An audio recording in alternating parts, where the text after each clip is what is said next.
20 different things in technology up here, and does it work for a second? So I was doing a lot of research about what I wanted to kind of talk about for today, and just kept hitting back home with me with all the recent occurrences with Black Lives Matter and stuff like that that's going on today. I just wanted to pay tribute to not just all the fathers for today, for Father's Day, but to Black fathers as well. So this is a tribute to Black fathers.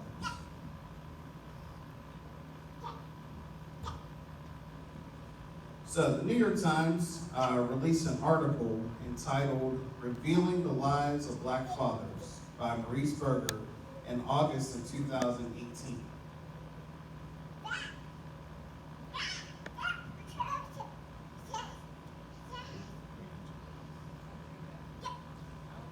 So when the article began, when Robin Price Pierre walked down the street with her husband and newborn baby, she often noticed the curious stares and smiles her spouse received from strangers as he pushed his daughter's stroller.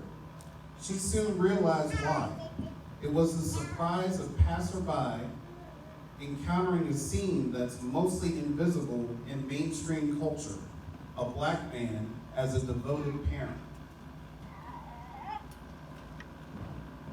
So this realization, it inspired Ms. Pierce-Pierre, the creative director of the publisher of 28 Inc., to explore Black fatherhood in depth, and as resulted in her book, Fathers, which uses personal photos to depict the relationship between fathers and children. So the first in a series of photo books about fatherhood to be edited by Ms. Price Pierre, Fathers serves as an important corrective challenging a dominant culture that tends to disparage, discredit, or underestimate Black men.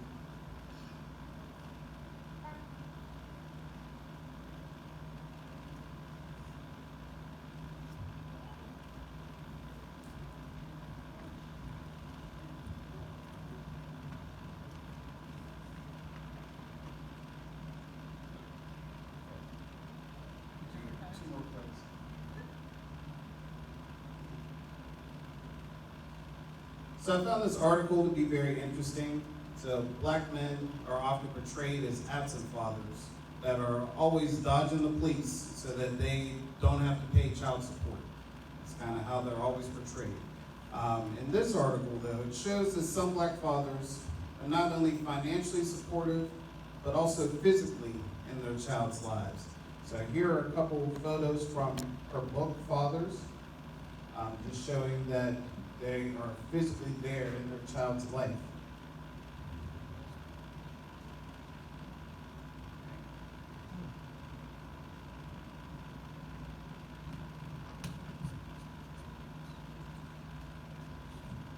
So she continued to say, though I was inspired by the relationship between my daughter and her father, I saw mirrors of that relationship all over my life, from men that I saw every day to men on my social media feed who I had gone to high school with and hadn't seen in years.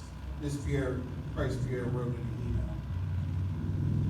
They were fathers, vulnerable and present, and their lives were full and important. None of these fullness, however, was reflected in mainstream media or the broader culture. These men, in the context of fatherhood, were almost invisible.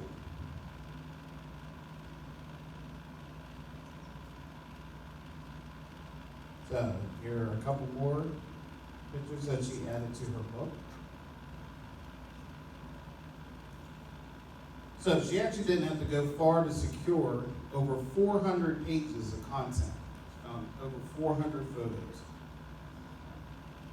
So the fact that these men are absent in mainstream media and the broader culture says more about who is at the helm of these media companies. In contrast to these images, American culture continues to perpetrate a largely negative view of Black men, in general and black fathers in particular, even as Barack Obama, as the nation's first black president, served as a potent symbol of black male achievement and familiar responsibility.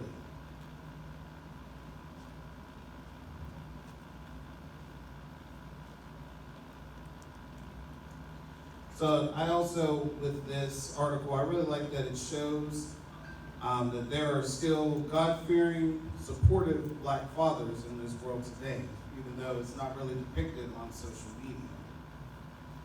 And so, of course, they were interviewed as well.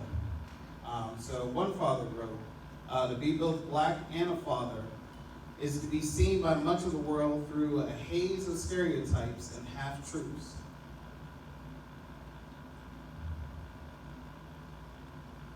To be damned by the faint praise of people who expect so little that merely showing up is regarded as a minor miracle. So that's very interesting that people have that portrayal. So Miss Price Pierce, I made up a name, Miss Price Pierre, who is also working on a book about the legacy of violence in the United States, said that this inability to acknowledge the humanity of black men ultimately endangers them.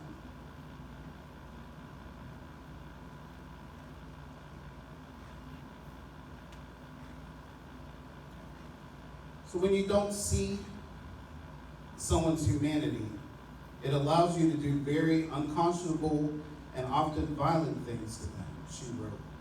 It allows you to separate children from parents and put them in cages. It allows trained officers to use excessive force that often leads to death. It allows a vigilante to kill an unarmed young boy wearing a hooded sweatshirt, denying him a future that may have included the rite of passage into fatherhood. And it allows regular citizens to stay silent and therefore complicit in all of it. So, and I found that to be interesting that she actually mentioned stuff like that. And this was in 2018. And the fact that is really going into this kind of occurrences now today really shows something. So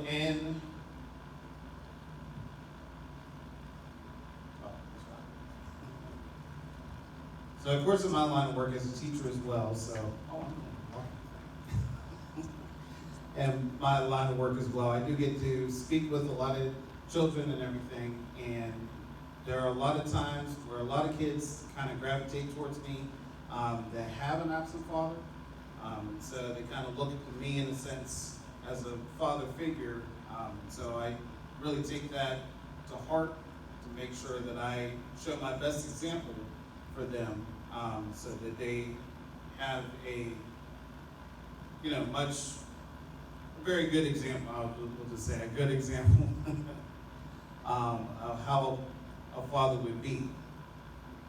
So and I deal with that a lot, especially because I, not only during school, even when the kids graduate as well, I have a lot of kids that I've actually had to take in because they were kicked out from homes, and all of them, I just happen to realize as well, had absent fathers. And so actually take that time to work with them and everything so that they can have a better understanding so that they're able to be adults, they're able to be men themselves.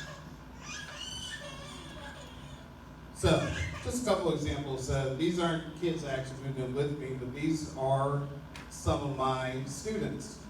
So I wanted to include some photos as well in her article. Right, this is Jerry and Dana, so they were actually both my kids. They ended up getting married, and they had 2 kids. And on the right is Yusuf, another one of my students. So he's actually in the Air Force, so serving all around the country, and he's holding his son as well. And that's his whole family with his sister and her kids and everything. So her sister was one of my kids as well. So and I do have a few students as well that I get to see that actually showing good examples of being good fathers.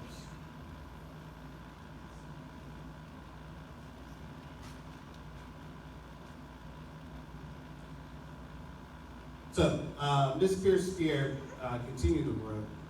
It began to feel almost like an archival project, the archiving of our humanity. Because when future generations or civilizations look back, if they look at our media, our newspapers, what will they know of us? Will they know that we, black folks, black fathers in this case, lived and loved?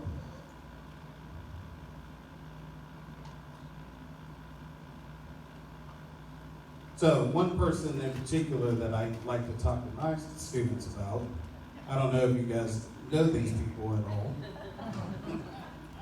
So, but I do have to, of course, point out the fact that my brother is a very, very good example of a good father, a good black father.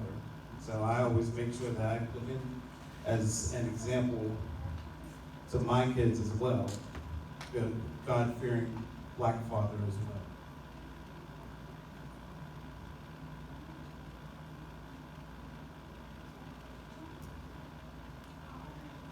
And during my search as well, of course, I really liked a couple of scriptures that I found as well, like Genesis 18:19.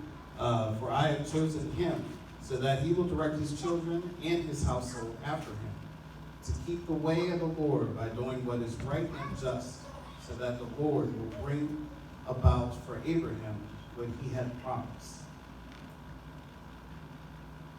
And of course from Exodus 20:12 as well.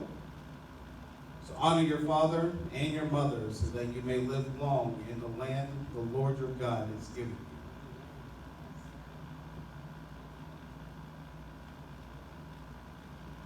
you. And of course I wanted to give a last figure that we have a very important figure, an example as well of a God-fearing black father. My father, our father, and just wanted to show how our family grows. And even though in society today, they really have that portrayal of black fathers not being present. So I'm very fortunate in the fact that I have my father within my life, every day of my life. So with that, I just want to say that this is a celebration for black fathers. So, and thank you all for being great examples. Pastor Cherry, Brother Cherry.